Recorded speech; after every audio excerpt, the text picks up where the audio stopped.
Hello everyone, thank you for joining us on this new series. मेरा नाम सिलावत इरशाद है, I am your host. और ये सीरीज में हम बात करेंगे giants of Islam, some of the leaders जो इस्लाम को लेकर और इस्लाम में काफ़ी कंट्रीब्यूशंस की हैं, दुनिया के लिए काफ़ी कंट्रीब्यूशंस किए। और इस सीरीज़ में काफ़ी सारे जायंट्स की हम लोग बात करेंगे, उनकी लाइफ के बारे में, उनके अकॉम्प्लिशमेंट्स के बारे में, उनकी जिद्दोजहद के बारे में, और वो लोग कैसे सक्सेसफुल हुए, क्या मुसीबतों से निकले, उनका एजुकेशन क्या रहा, हर एक चीज़ डिटेल में डाइव करेंगे सो दैट आप लोग को इन्फॉर्मेशन मिल सके कि इस्लामिक लीडर्स ने क्या क्या कंट्रीब्यूट किया है इस दुनिया के लिए, जिनके बारे में मोस्टली हम लोग को पता भी नहीं होगा या सिखाया भी नहीं होगा, या सिखाया होगा तो हमें पता नहीं चला होगा। उसके पीछे काफ़ी सारे रीजंस है जो हम लोग इस सीरीज़ में अनकवर करेंगे। और इस सीरीज़ के हमारे स्पेशल गेस्ट है Salim Khan, author of multiple books. Thank you. Salim, thank you so much आपका टाइम निकाल के हमें टाइम देने के लिए और इस सीरीज पे ज्वाइन करने के लिए। Thank you so much, it is an honour to have. Happy to be here. It is an honor to be a part of this series. It really is.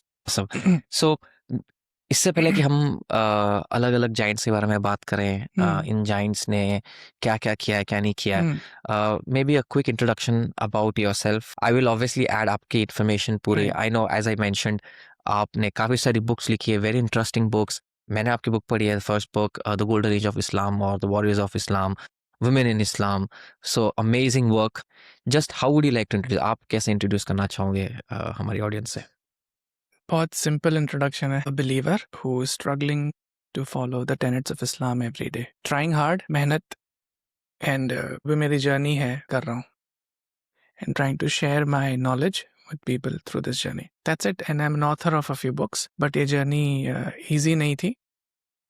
Many setbacks I had to go through, especially after I reverted to Islam. But as long as Allah आपके साथ है, things do take a certain shape, and I'm on a journey at the moment. बाकी तो आप बता ही दोगे जो भी पता है.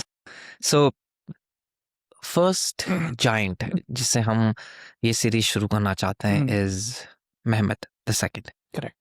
Also known as Mehmed al Fatih. Correct. So क्या बताना चाहोगे, महमद अल फातेह कौन थे? कौन थे?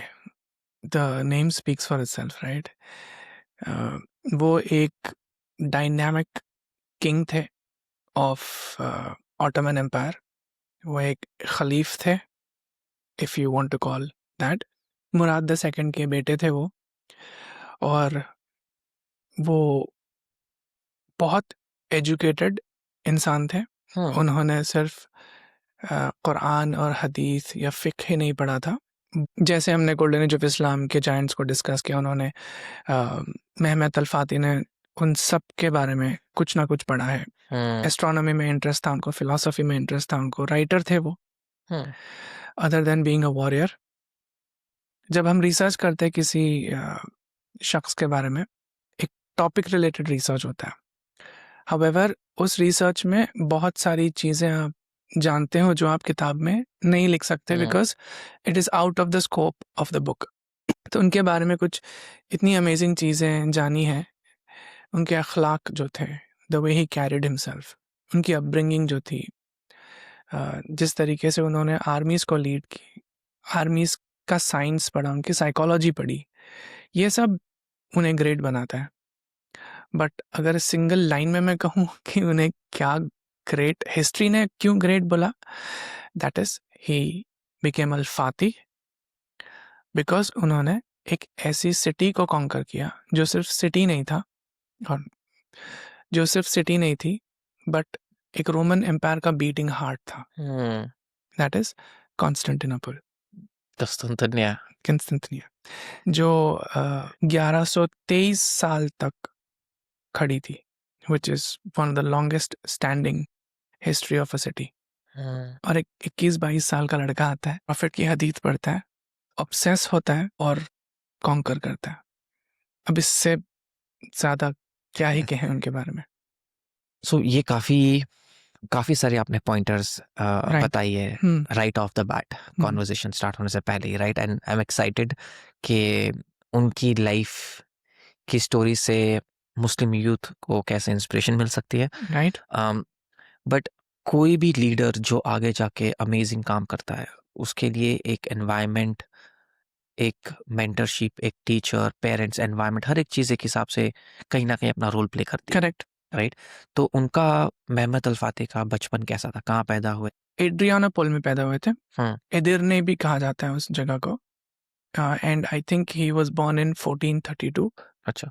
और उनको रॉयल वर्ल्डली प्लेजर्स तो मिले थे, like he was, but then not court kind of pleasure. उन्हें जहाँ पर रखा गया था, हुँ, he had a strict regime, एक रूटीन थी उनकी कि उनके लिए सर्टन टाइम टेबल सेट था कि आज आप ये पढ़ोगे, आज हुँ, आपकी ऐसी तरबियत होगी, आज आप ये सीखोगे, एक्सेट्रा। हुँ, एंड उनके जो टीचर्स थे, उनको बहुत स्ट्रिक्ट इंस्ट्रक्शंस दिए गए थे कि आप इन्हें एक प्रिंस की तरह ट्रीट नहीं करोगे, हुँ, आप इन्हें एक स्टूडेंट की तरह तरह ट्रीट करोगे। सो हिज इंस्ट्रक्टर ए के शमसुद्दीन जो उनके मेंटर बने, और जिस दिन कॉन्स्टेंटिनोपल कैप्चर हुआ, उनके साथ ही खड़े थे वो, हुँ, और उनका वो मोरल बूस्टर भी थे। अगर वो नहीं पढ़ते तो उनको पूरी फ्रीडम थी कि बाय हुक और बाय क्रुक हुँ, उनको पढ़ाना है। And he turned out to be a very good student. Murad the second के वो बेटे थे। हुँ, एंड उनको बहुत अर्ली स्टेज से कुरान इंट्रोड्यूस कर दिया था। हुँ, हदीस के वो बहुत नॉलेजेबल इंसान थे। ही लर्नड हदीस, ही लर्नड फिक्र, बट वो वहाँ पर रुके नहीं, right? And this is what sets him apart. वो आगे बढ़े, उन्होंने एस्ट्रोनॉमी में इंटरेस्ट दिखाया, मैथमेटिक्स वो सीखे, फिलोसफी में इंटरेस्ट दिखाया, इब्न सिना के काफ़ी काम उन्होंने पढ़े हैं, and that's what differentiates him. Other than this he also learned psychology, और जो साइंस होता है वॉरफेयर का, मिलिट्री वॉरफेयर का, हुँ, मिलिट्री को कैसे लीड करते हैं, हुँ, वो भी उन्होंने सीखा। ये पूरी उनकी अपब्रिंगिंग की प्रोसेस थी। हुँ। तो ये काफ़ी इंटरेस्टिंग है। लाइक स्ट्रक्चर जो बना के दिया गया उनको बचपन से ही राइट। काफ़ी स्ट्रिक्ट लग रहा है, काफ़ी डिसिप्लिन लग रहा है, राइट? सो आपने एक लाइन बोली थी ड्यूरिंग एक्सप्लेनिंग मोहम्मद अल फ़ातिह कौन थे, राइट? एंड यू सेड उनको कुस्तुनतुनिया, कॉन्स्टेंटिनोपल फ़तह करना था। क्यों करना था? इसके पीछे कुछ मोटिवेशन था, personal, spiritual, what was it? Yes, so एक बहुत फेमस हदीस है प्रॉफिट की, जहाँ पर प्रॉफिट ने कहा था, may peace be upon him, that Constantinople capture होगा, and the king who captures it, or the commander who captures it, will be a great commander. I'm paraphrasing it. Hmm, And the army that captures it will be a great army. वो उनकी upbringing में feed किया गया था bye A K. हुँ, शमसुद्दीन। ये उनकी motivation थी, और जब भी वो डाउट करते थे, वो उन्हें हमेशा ये कहते थे that walls of Constantinople are tall, but Allah's help is higher. सुभान अल्लाह। राइट? तो जब भी वो किसी भी डाउट में होते थे, उनको ऐसे करके मोटिवेट किया जाता था। सो ही बेसिकली लिव्ड दैट हदीस, हुँ, राइट? तो उनकी लाइफ का मकसद ही था कि वो हदीस की जो प्रोफेसी थी, हुँ। उसको रियलिटी में कन्वर्ट उनके करें, उनके मेंटर ए.के. शमसुद्दीन राइट? वो कौन थे? He was an intellect. पहले तो कुरान, तफसीर, काफ़ी सारी चीज़ों में थे। Then he got interested in mathematics, astronomy, and काफ़ी सोर्सेस ये भी कहते हैं कि वो सूफी थे। एंड ऑटोमन्स के बारे में ये कहा जाता है that they many of them were Sufis. हुँ, तो वो स्पिरिचुअलिटी हाई थे, एज यू हुँ, know Sufis focus a lot on spirituality. उन्होंने कैरी फॉरवर्ड की while being a mentor to Mehmet Fateh. He was a very intellectual man, very learned man, और वो उनकी जो भी लर्निंग्स थी, उनको उन्होंने मेहमद फातिह के लिए टीचिंग्स में कन्वर्ट कर दिया। उनका काम ही यही था कि मेहमद फातिह को ग्रूम करे, और इस तरीके से बड़ा करे कि वो बाय द टाइम 21-22 जब भी वो रेडी हुए, सिंगल माइंडेड डिवोशन के साथ वो कॉन्स्टेंटिनोपल की तरफ मार्च करे। This was his single most, कह सकते हैं कि most important priority for Mehmed Fatih. And मैं जब उनकी बायोग्राफी पढ़ रहा था आपकी बुक में, right, the warriors of Islam, hmm उसमें एक आपने इंसिडेंट भी डिस्क्राइब किया था कि जब वो काफ़ी छोटे थे, हम्म 7-8 साल के, हम्म तब ऐसी सिचुएशन आई थी कि वो उनको किंग बनना पड़ा, किंग की थ्रोन पे बैठना पड़ा एंड डिसीजंस लेने पड़े at an very early age. And उस टाइम पे वो फेल भी हुए, उनके जो डिसीजंस करेक्ट थे वॉर्स में, बिकॉज 8 साल के बच्चे, दो उनके पास मशवरे करने के लिए लोग थे, वो लोग प्रॉबली डिसीजंस ले रहे होंगे उस टाइम पे, बट राइट वो सिचुएशंस में फेल भी हुए थे वो उस फर्स्ट इवेंट जहाँ पे उनको वो थ्रोन पे बैठे थे, right? Right can you explain क्या हुआ क्या था उस टाइम? यस सो हुआ ये था कि Murad the second he was tired अच्छा। ऑफ लीडिंग एंड होता है hmm when you go through a lot. उन्होंने कहा बस I want peace now and my son is 12। It was a normal thing, 12-13 साल की उम्र में हम्म बहुत लोग असेंड हुआ करते थे एट द टाइम।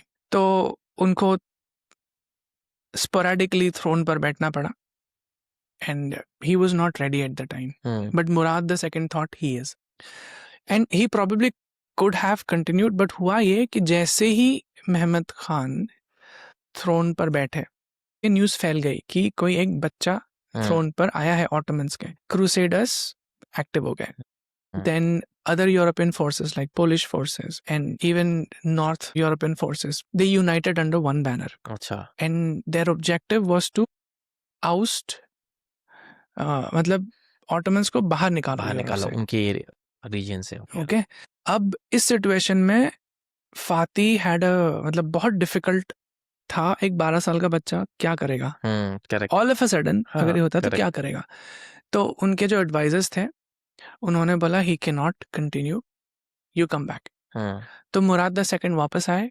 उन्होंने एक बैटल लीड की अगेंस्ट द पोलिश किंग और वो बैटल जीती। हम्म पोलिश किंग को डिफीट किया and he was killed in that battle. और मुराद द सेकंड फिर से थ्रोन पर बैठे। ओके। बहुत हार्श एक्सपीरियंस था उनके लिए, क्योंकि 12 साल की उम्र में बैठे हम्म और इमीडिएटली उनको उतरना पड़ा थ्रोन हम्म से। एंड आप एक तरीके से ये भी कह सकते हो कि ये बहुत फॉर्मेटिव एक्सपीरियंस था उनके लिए। और ऐसे लो टाइम पर ही ए के शमसुद्दीन का जो कैरेक्टर है और जो कंट्रीब्यूशन है वो शाइन करता था। वो मेहमद को डबल गेस करने नहीं देते थे, हम्म वो हमेशा उनके साथ रहते थे। He was a true and dedicated mentor to Fati. But वो बहुत डिफिकल्ट फेस था अल फाती के। इंटरेस्टिंग। एंड इसमें एक और चीज़ है ना, विच आई थिंक हमारी मुस्लिम यूथ को बेनिफिट हो सकता है, एंड दैट इज इतना बड़ी ऑलमोस्ट देखने तो एक एम्पायर को आप लीड कर रहे हो और उसके बाद करेक्ट आपको चढ़ाने के ऊपर बिठाने के बाद वापस नीचे लाया जाए तो बच्चे करेक्ट आप इंसान का मोरल मोरल कॉन्फिडेंस पूरा शैटर हो जाता है। Correct and that too at a young age, जो करेक्ट सिर्फ 12 साल के हो आप। करेक्ट। तो उन्होंने उस टाइम कैसे वो फेलियर को कन्वर्ट किया इनटू अ सक्सेस? उनका रूटीन क्या था, उनका माइंडसेट क्या था? देखो सक्सेस तो इमीडिएटली नहीं थी।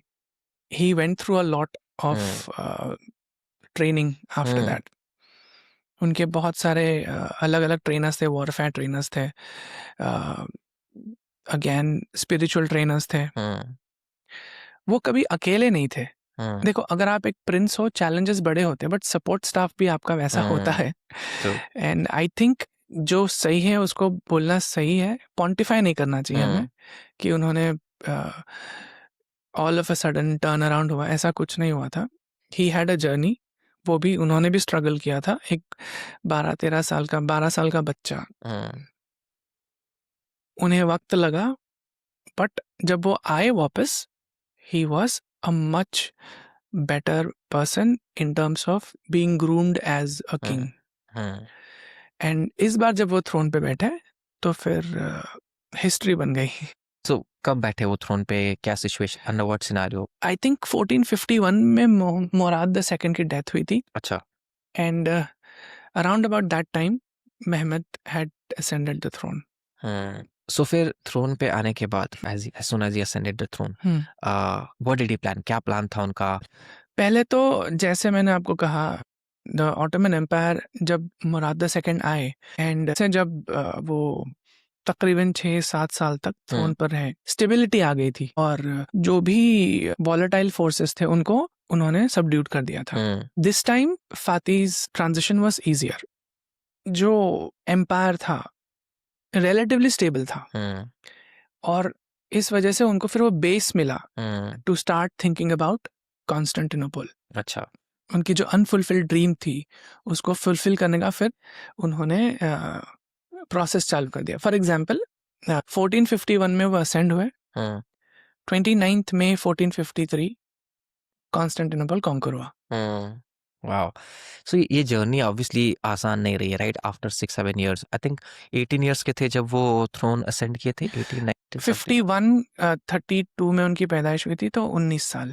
19 साल, 19 इयर्स का Ottoman Empire king. But 19 years is a matured age for हाँ, that time. उस टाइम पे तो ऑब्वियसली बहुत जल्दी सिखाया जाता था, Correct. Right? So as you said कि काफी यंग थे, राइट, Right. जब वो थ्रोन असेंड किए, Correct. और काफी स्टेबलाइजेशन थी वहां पे। Correct. दैट इज व्हेन वो प्लान कर सकेंगे, चलो अब कुस्तुनतुनिया को फतेह करने की कोशिश करेंगे, Correct. इस्तांबुल को, राइट?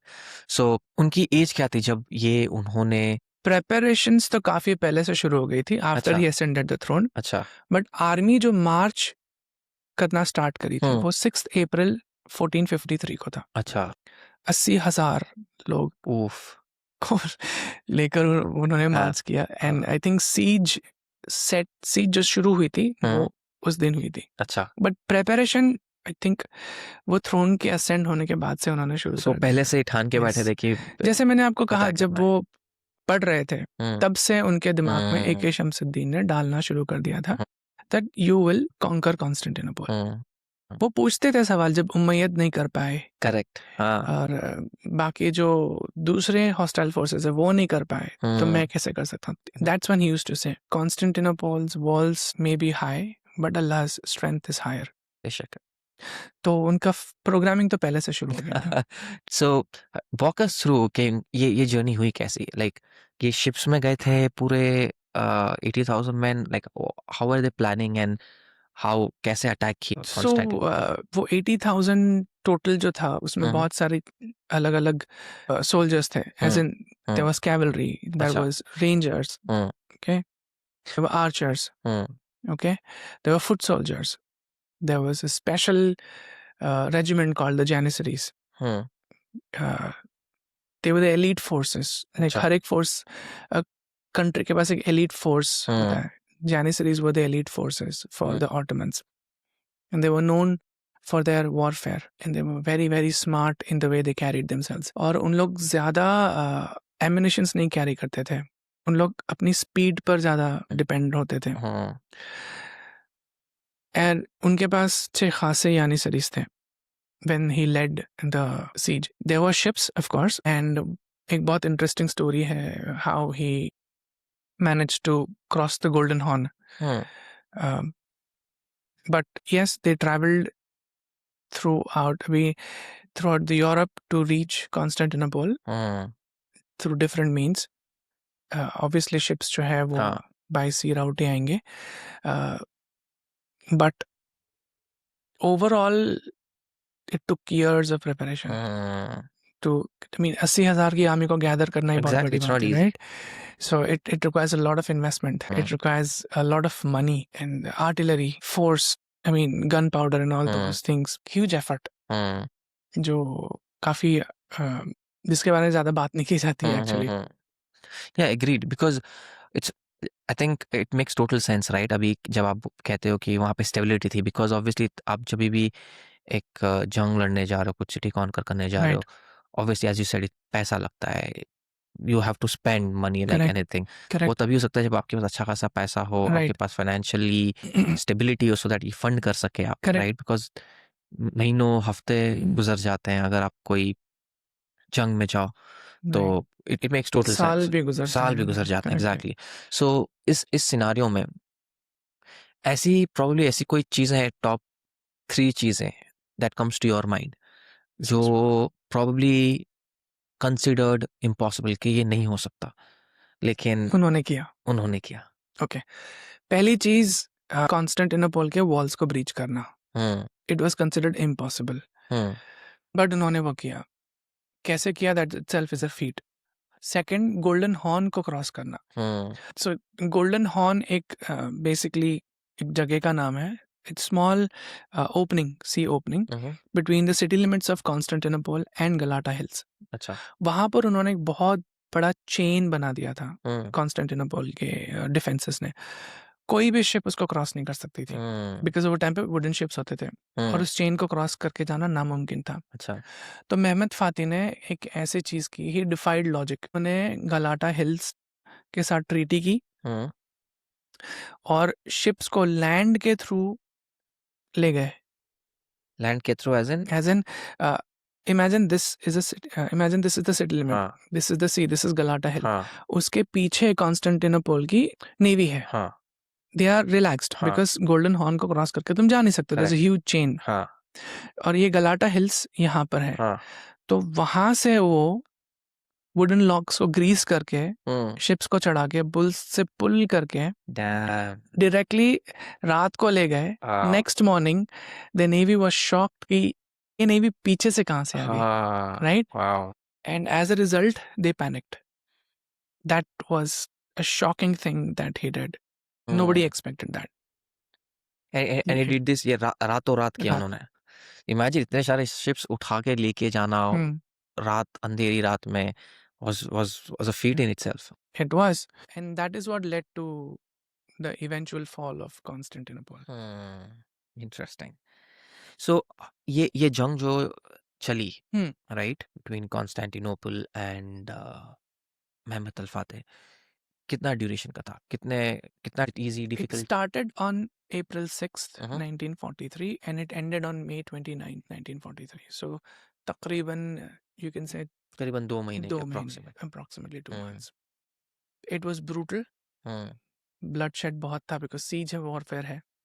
एंड महमद फाती ने कुछ ऐसे डिसीजंस लिए जो एक बहुत स्ट्रॉन्ग लीडर ही ले सकता है. फॉर एग्जाम्पल उन्होंने एक स्मॉल कंटिजेंट बनाया of maybe 100-200 soldiers and he send them to a certain death. Okay okay, because he wanted to see the position of the hmm cross fire. कहाँ से cross fire आ रहा है. He wanted to expose their positions and he chose volunteers जिनको जाना है. Know that you will not return and he sent them. उन्होंने एक चीज कंट्रोवर्शियल है थोड़ी, दैट इज जो डिस्पोजेबल थे उनके हिसाब से वॉलंटियर्स चूज किए. जो स्ट्रॉन्ग एबल्ड मेन थे उनको रखा है. उनको उन्होंने चूज नहीं किया था. हम्म वंस दैट हैपेंड, वो जो भी पोजीशंस थे एक्सपोज हो गए and that's when the real warfare began. एक और चीज थी जिसे बेसिलिका कहते हैं. बहुत बड़ा कैनन था वो, जिसको स्पेसिफिकली बनाया था for this siege. It was made by a Greek Christian और Italian Christian, if my memory serves me well. It was very huge. उसको कैरी करने के लिए ही दे नीडेड स्पेशल एम्युनिशंस और special equipments, you could say. Single fire could shatter any wall, but Constantinople's walls were no ordinary walls. But he did not give up. He kept bombarding, he kept throwing, and he even tried mind games. कैसे जैसे? जो 7,000 soldiers थे जो defend कर रहे थे Constantinople, उसमें से बहुत सारे मर्सनरीज थे, जियोनीस मर्सनरीज. एंड मर्सनरीज पैसों के लिए काम करते हैं. तो उन्होंने ट्राई किया उनके साथ नेगोशिएट कर टू चेंज और टर्न देयर हार्ट्स, बट वो हुआ नहीं. बट इवेंचुअली जब शिप्स देखी उन्होंने पीछे, their morale broke and a lot of people started to flee. जब गोल्डन हॉर्न कॉन्कर हो गया है तो अब क्या ही बचा, correct right? And another thing that happened was Constantine the king जो थे, लास्ट किंग, वो एक्सपेक्ट कर रहे थे हेल्प आएगी, जो कभी आई नहीं. एक बार मोरल अगर कम हो गया सोल्जर्स का, तो फिर धीरे धीरे फिर वो correct goes towards the decline. Correct वही हुआ और एक ब्रीच हो गई वॉल में and Janissaries just went in. And surprisingly फिर डोर खुला. कहाँ से यानिसरीज ने खोला अंदर जाके या फिर किसी और ने खोला, नोबडी नोज. एंड फिर अंदर से जब ऑटोमन फोर्सेस एंटर्ड, एक क्लोज रेंज की स्वॉर्ड फाइट शुरू हो गई. और वहाँ पर फिर the process of siege ended and the open war began. अब इस सिचुएशन में 7,000 सोल्जर्स और 80,000 soldiers, it's a big mismatch, right? तो and sort of went towards the fag end and conclusion की तरफ वो मुड़ना शुरू हुआ। Correct. I think one of the important pointers when we talk about this conquest, right? I think ये है कि अगर किसी का मोरल हम्म, आप डाउन कर सको, correct, right, then in warfare आप एक मेंटल जीत आपको या, हासिल हो जाती है। एंड आई थिंक यहाँ पे सिर्फ पावर का, सिर्फ मैन पावर का नहीं था, यहाँ पे काफ़ी सारी मेंटल गेम्स खेली गई। करेक्ट, एंड आई थिंक जहाँ तक रही बात इस्तांबुल की, कॉन्स्टेंटिनोपल, तो वो लोग को आई थिंक सबसे ज़्यादा भरोसा उनकी वॉल्स पे था कि ये करेक्ट, वॉल कभी नहीं टूटेगी, करेक्ट, कि ये ही हमें डिफेंड करेगी। करेक्ट, एंड वो वर्शिप करा करते थे, राइट, कि कोई भी कुछ भी हो जाए ये नहीं गिरेगी। बट जब मोरल ब्रेक होता है ऐसे सिचुएशन पे कि टूट गई, अब क्या, जिस पे तुम भरोसा कर रहे थे वही राइट, चीज़ हट गई, then I think it shatters your yes, perspective. ये मैं क्यों बोल रहा हूँ, इसलिए बोल रहा हूँ बिकॉज मैं बताना चाहता हूँ टू आवर मुस्लिम यूथ कि how important your moral is. Yes, अगर आप फेलियर्स या कोई भी चीज़ करने पे आपका मोरल डाउन हो गया तो आप कुछ नहीं कर पाओगे। कुछ नहीं कर पाओगे। So the main thing all of us as Muslim youth need to focus on is ensuring that we have a moral that is always upright. Right, And I think the best way for us to do that is to always have that faith on Allah subhanahu wa ta'ala. Because end of the day, as you mentioned right at the beginning, okay, Constantinople walls may be higher, but Allah helps us even. Higher than constant Huh, और any wall exactly. For that Any wall for matter, या, that matter. Like it is so I think we should draw our moral, our inspiration from our Lord. I think our belief system gives you that because in the Quran it says, right, that like Muslims cannot be hopeless. I think there is, can't be yeah, right. True. So there's so much power in अगर आपने that. Hope छोड़ दी Huh, तो it's a sort of exactly. Kind of feeling lost and kind of disbelief Hmm, also, right? क्योंकि अगर आप अल्लाह में hope छोड़ रहे हो correct. तो फिर क्या ही बचा आपके पास? Exactly. Exactly. So going back to this fight, जब I think there were signs, right? In your book आप बात करते हो कि स्पिरिचुअलिटी के हिसाब से भी दे काफ़ी सारे साइंस दिख रहे थे जब ये जंग हो रही थी। लोगों का मोरल डाउन हो रहा था कॉन्स्टेंटिनोपल की साइड, उनको कुछ अलग-अलग विजन्स आ रहे थे लोगों को हम्म, कि ये टूट रहा है, और द अलग टाइप के विजन्स आ रहे थे इस कैंप में, हम्म, मेहमत अल-फातेह के कैंप पे रात भर वहाँ पे। सो हेल्प मी अंडरस्टैंड इस साइड का माहौल कैसा था ओके। और वॉल्स के इस साइड का माहौल कैसा था? सो पहले तो कॉन्स्टेंटीन वाज वेरी कॉन्फिडेंट हुँ, कि हम नहीं टूटेंगे। करेक्ट, 1100 साल से तुम डिफेंड करते आ 1123 साल टू बी हुँ। प्रिसाइज। और ये बच्चा क्या कर लेगा? True, agreed, right? exactly. 21-22 साल का बच्चा क्या ही कर लेगा? दे वर स्ट्रांग एंड काफी हद तक उन्होंने डिफेंड किया। हुँ, बट एक बार मोराल जब ब्रेक हो गया, देन जो जैसे अपने विजन्स की बात की, हुँ, साइकोलॉजिकली वो होता है, hmm, right? True, on the other hand ऐसा नहीं था कि डे वन से सब हुँ, कॉन्फिडेंट थे with Mehmed Fatih. Mehmed Fatih को बहुत बार ऐसे स्पीचेस देने पड़े जहाँ पर वो मोराल बूस्ट हुँ, करना था उनको अपने अपनी आर्मी का। वो खुद भी ट्रेचरी बिट्रेयल से डील कर रहे थे। उनके हुँ, आर्मी में भी कुछ ऐसे नोटोरियस लोग थे जो दूसरी पार्टी को सपोर्ट कर रहे थे, I hmm, mean supporting Constantinople hmm, and Constantine, because they had their own हाँ, मोटिव्स।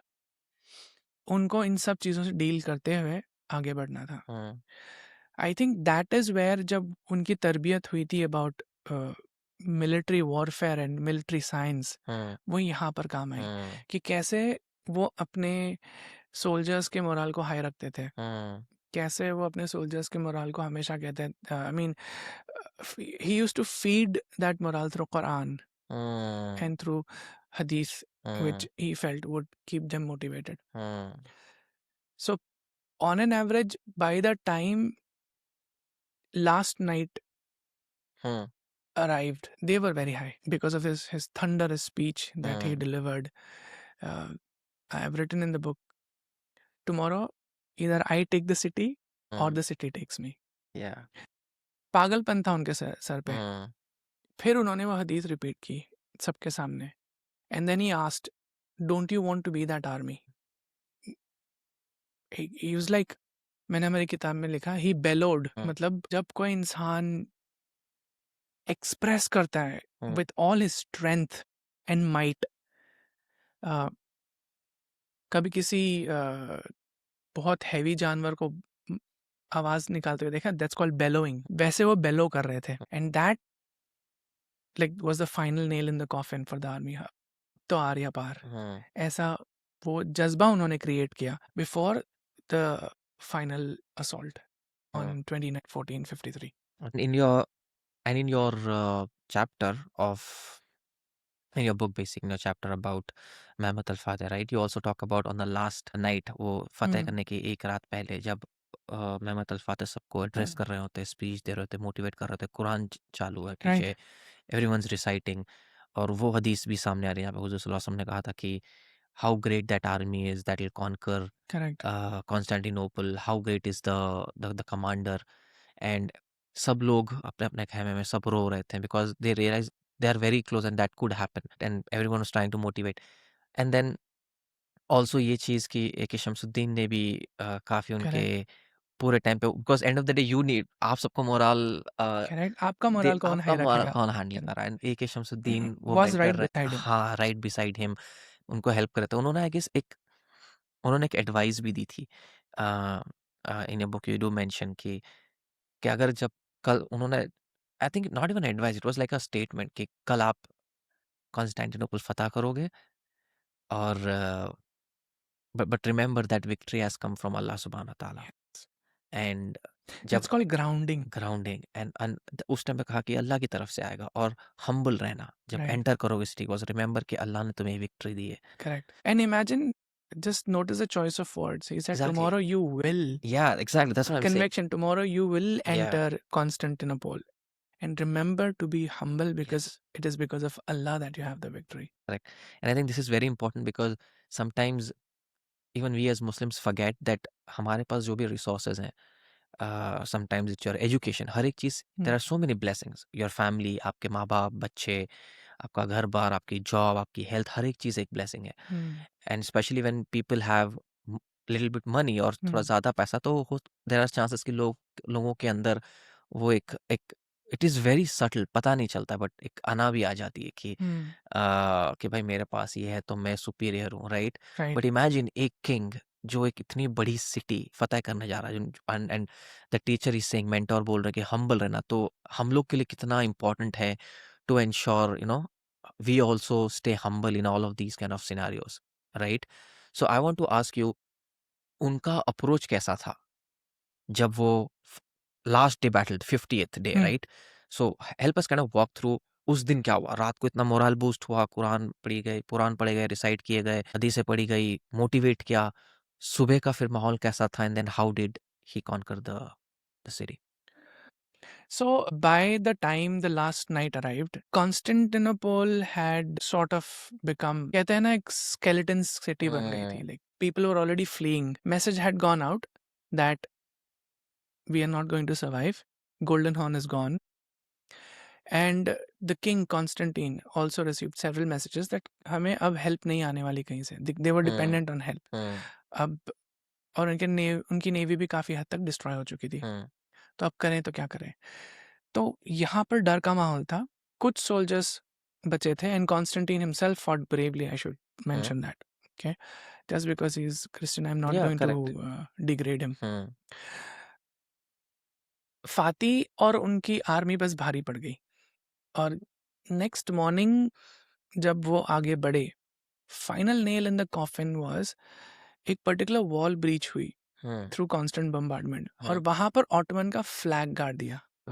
और आप सोचो, आपकी सिटी के वॉल के यस, ऊपर हाँ, एक एनिमी आर्मी का फ्लैग रेज हो चुका है. करेक्ट। तो अब जो आर्मी डिफेंड कर रही है, उसकी क्या हालत होगी? यस, उनको तो लग रहा होगा कि चलो हो गया, ये तो फतह हो गया बाबा। And like I said, whether it was Janissaries और अंदर के कुछ इन्फॉर्मेंट्स थे जिन्होंने डोर खोल दिया डर के, और what ever, because Mehmet Fatih also negotiated a lot of अच्छा, terms, right? I told you psychological Correct. warfare. He was a very, very shrewd and smart leader. तो उसके बाद फिर army entered and close fight शुरू हो गई. However, it didn't last long because बहुत कम लोग थे.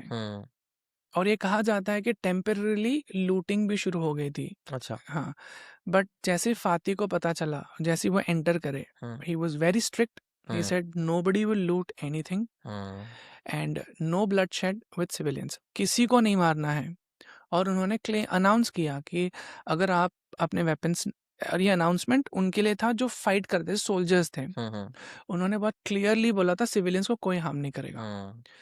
और even those who are fighting, उनको बोला था आप अगर अपने आर्म्स डाल दो, आपको कोई हार्म नहीं करेगा। This city is now under Ottomans protection, ये उन्होंने क्लेम कर लिया। एंड यू ऑल्सो सेड अगर हमारी आर्मी से कोई लूट कर रहा है या फिर कत्लेआम कर रहा है, he will not be spared, they will not be spared. तो within a few hours I think वो पूरा subside हो गया। Then Hagia Sophia was not harmed in any way. उन्होंने Hagia Sophia को एक spiritual जगह बनाई और वहाँ पर जाकर उन्होंने सजदा किया, accepted the victory, raised a civilization. He did not conquer a city, he raised a civilization.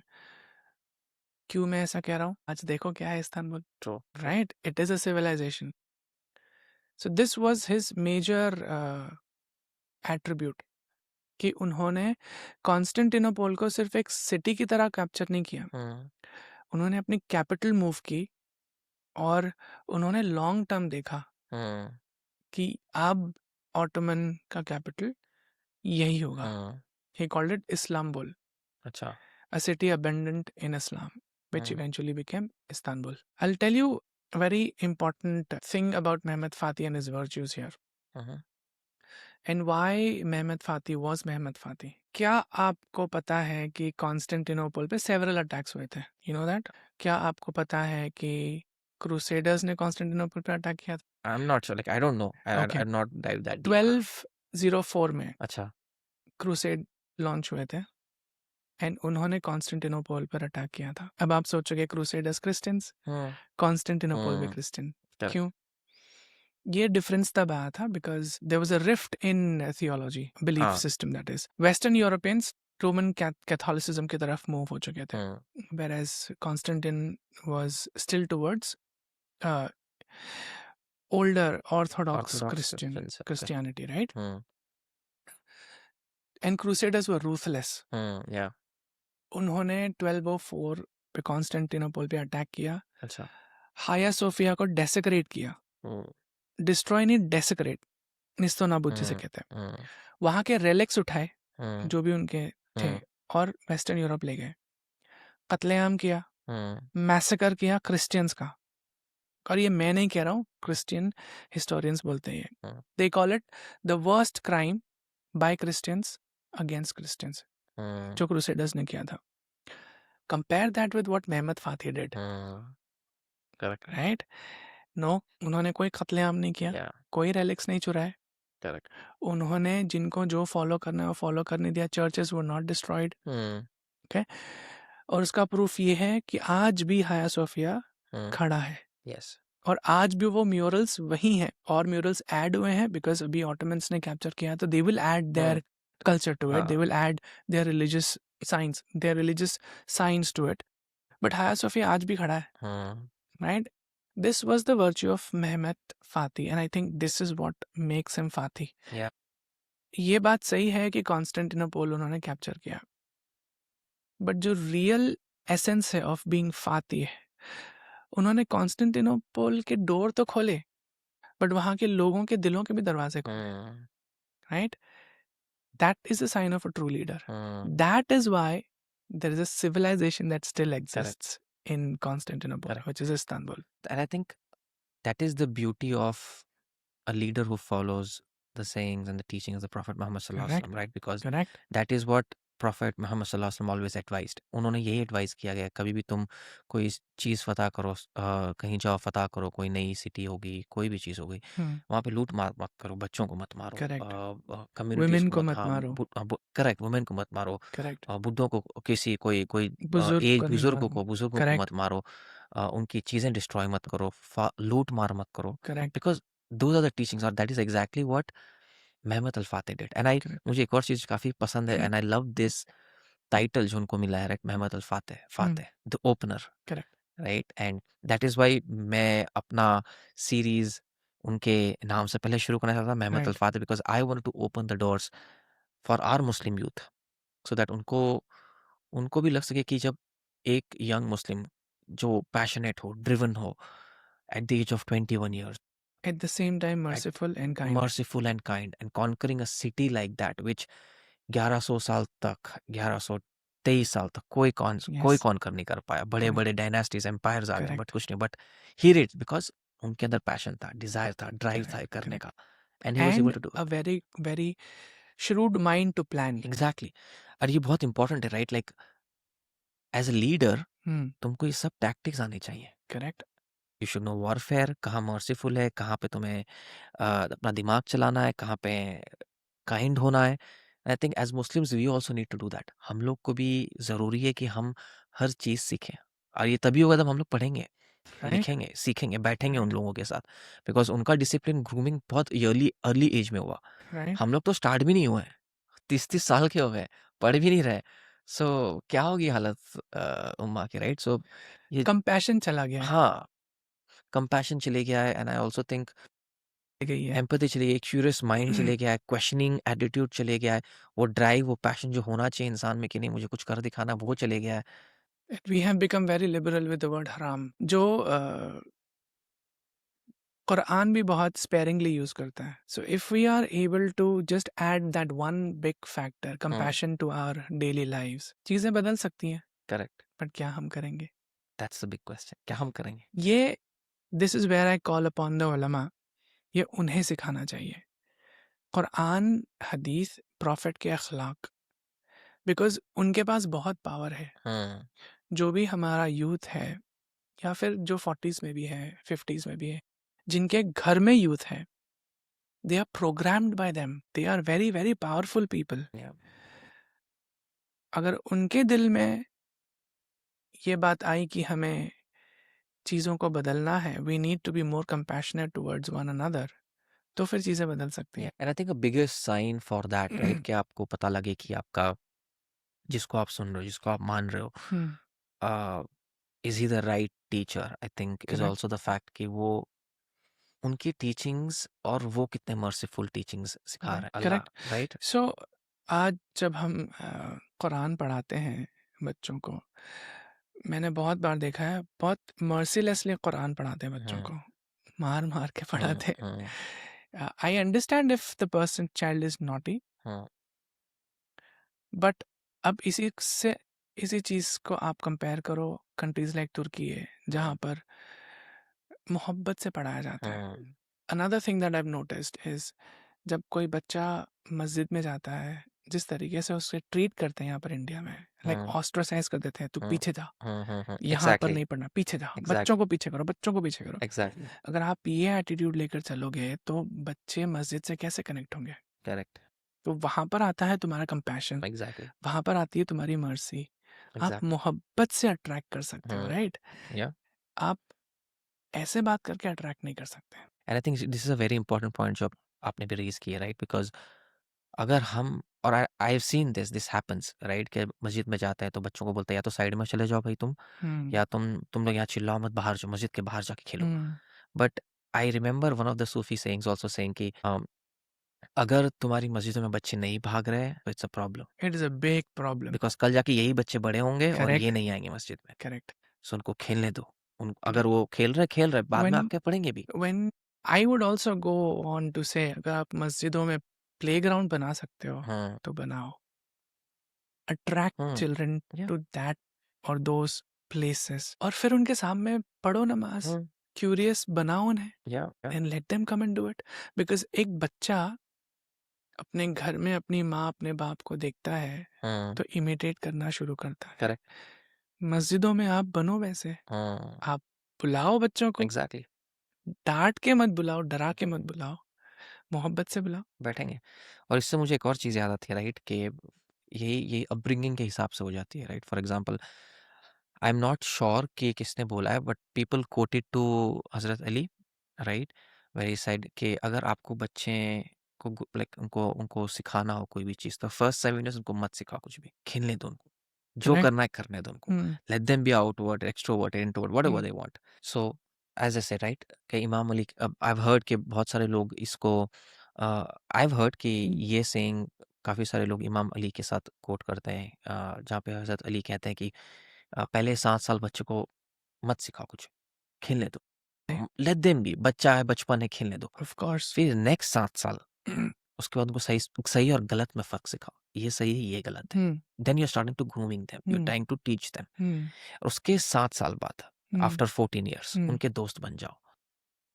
21 साल तक आप उनके साथ रहो। उसके बाद आपको कुछ करने की ज़रूरत नहीं, बिकॉज़ आपने जो आपको ट्रेनिंग देनी थी, कोचिंग देनी थी, आपने दे दी है। And now they will obviously you will guide them जब वो बड़े भी हो जाएँगे। But imagine if we started doing that, आप सही गलत की भी सिखा रहे हो, पहले फर्स्ट 7 ईयर एक्सप्लोर करने दो, and finally last 7 years you are working with them as a friend, you are assisting them so that they feel कि हाँ, you know my parents are, ऐसा नहीं कि मैं कुछ बोलूंगा तो फट से मना कर देंगे। As parents when kids are not very open about sexuality के बारे में, राइट? करेक्ट। ऑनलाइन जा रहे हैं, ऑनलाइन जाएंगे, इंस्टाग्राम पे तो कितनी सारी चीजें दिखती है, और ये क्वेश्चन फर्स्ट बार अगर माँ बाप को पूछे तो भाई ऐसा नहीं बोलते, ये क्वेश्चन नहीं पूछते, क्या पूछ रहे हैं ये, हराम है ये वो। सो उसको आंसर कहाँ से मिलेंगे? कहीं और से मिलेगा, और सिखाने वाला कौन होगा? कोई और होगा। कोई और होगा। सो ये चीज आई थिंक हम लोग अगर समझें और हम लोग इम्प्लीमेंट करें, बिकॉज आई नो मुझे ये चीजें खुद डिस्कवर करनी पड़ी थी। Okay. Easy, it's not. It's not easy, it's not. But if you get, अगर आप ऐसा बन सको कि आप अपने बच्चों को पहले से ही ये चीजें सिखा सको, सो आई थिंक आप एक काफी confident leader in the future बना सके, who will also be a very good Muslim, of who will course. contribute back. And I want to go back to our topic, which is a very important topic, which you said, Mehmet Al-Fateh ने सिर्फ Constantinople फतेह नहीं किया, he made it a civilization, correct. right? And he followed specific rules. उन्होंने कुछ ऐसे ऐसे चीजें की फतेह करने के बाद which are amazing. So I want you to explain कि उन्होंने फतेह करने के बाद क्या किया, कैसे कन्वर्ट किया into a civilization. Okay, so पहली चीज, like I said, he showed incredible amount of mercy towards people living in Constantinople. जो लोग छोड़ के जा चुके थे वो जा चुके थे, जिनको जाना था उनको रोका नहीं, और जो रहना चाहते थे they had their own houses, लूटा नहीं। तो एक बेस स्टैंडर्ड सेट किया उन्होंने। बेसिकली उन्होंने उनके दिलों में ये डाल दिया that you are safe here, you can choose to stay here if you want to. पहली चीज वो।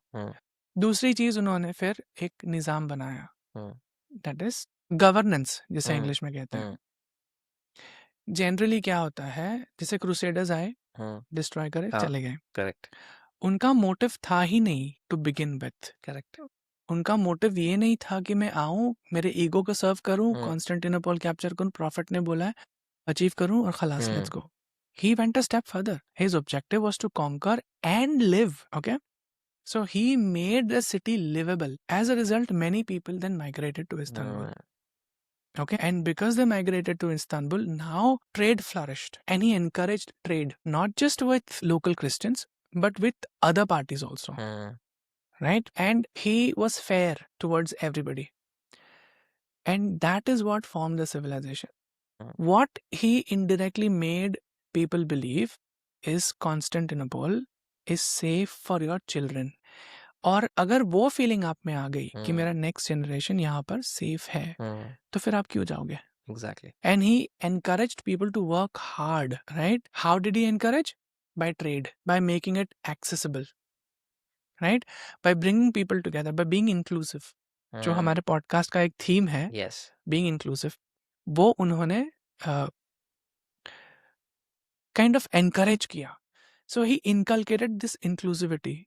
अगर, और ये हर एक सिविलाइजेशन के बारे में, आप कोई भी सिविलाइजेशन उठा लो, आप एक पार्ट ऑफ सोसाइटी को ऑस्ट्रेसाइज नहीं कर सकते, ओके? और एक ही को आप फोकस में नहीं रख सकते। True. And that is how he made a civilisation out of a conquered city. Very important. So if I ask you कि मेहमत अल-फातह की लाइफ में पूरी हिस्ट्री, राइट, उनकी स्टार्टिंग से लेके एंड तक, we know how great conqueror he was, कितने अच्छे रूलर थे and all of that, but उनकी कोई ऐसी अंडररेटेड क्वालिटी यू थिंक जो लोगों को पता नहीं है? He loved his mother a lot, he respected her a lot, and Huma Khatun जो उनका नाम है, through many sources, she was his chief adviser. Okay? उन्होंने अल-फातिह को ग्रूम किया, और I think if my memory serves me well, एक Christian lady भी थी उनका, I mean hmm Murad the second की जो वाइफ है, hmm she was also very close to him and he respected her equally and she was also his advisor. Interesting. One of the, in fact, let me correct myself, I think she was his chief advisor. Okay. और ये open में नहीं आता, हम्म. it is like an underrated thing because you asked me an Yes. underrated thing, which is why I had to Yeah. tell you this. Again, showing the importance of Yes. women Correct. in the lives of men, Yes. if you're listening. True. And one last thing Hmm. for this episode on Right. Mehmet al-Fateh, right, is if you think there was एक ऐसी important चीज जो लोग मेहमत अल-फातेह की life से सीख सकें, young Hmm. Muslims, Hmm. Because उन्होंने वो जब यंग थे तब उन्होंने ये Correct. किया, And he right? died young as well. He was just 49. Correct. So आपके हिसाब से what is that one take away जो उनकी लाइफ से हम सीख सकते हैं और इम्प्लीमेंट कर सकते I won't say one thing, but it's a combination of several factors. For example, if I say ambition, हैं? ambition is a good starting point, yes. but how do you execute it? Correct. ठीक है? हाँ. आपको कुछ बनना है life में, पर ऐसे टेबल पे बैठे-बैठे तो नहीं बनोगे ना, ट्रू. राइट? तो आपको उसके लिए मेहनत करनी है हम्म और वो मेहनत कैसे करें, वो क्लैरिटी आप में होनी चाहिए, hmm correct? And that will make you what you want to become in life, whether it is a good man, whether it is a good organizer or a good leader, whatever it is, you have to understand the qualities that you have to have within you in order to become that. अगर आप में वो qualities नहीं है तो वो कैसे generate करे वो Yes. qualities, okay? And there's a thin line between being a leader and being an oppressor. हम पावर जो हमें दी गई है उसका मिसयूज करके ऑपरेसर बहुत जल्दी बन जाते हैं. हम्म तो where you draw the line is very important for you to understand. Yes. And I think our youth can take that lesson from Al Fateh या. because he was ambitious without a doubt. He was respectful towards his elders and he was also very sorted person, as in उनके हम्म thought process काफी हाँ. clear थे and he did not just wage war or in hmm Constantinople. He prepared for it exactly. और he knew क्या क्या चीजें उन्हें लगेंगी before he even marched towards the city. So a combination of ambition, clarity, honesty, sincerity can take you a long way. Yeah. And I think this is a good lesson a Muslim youth के लिए, because yes, ambition is one thing. हम लोग बहुत कुछ बड़ा सोच सकते हैं, but एक और चीज़ which I want to remind everyone, right? पहले का ambition obviously उस जमाने का ambition था कि you go conquer lands, take sword in your hand, Hmm. तलवार लेके निकलो, फतेह करो. But अभी वो दिन नहीं रहे. Correct? अभी the way for you or for us as Muslims to conquer would be to conquer hearts.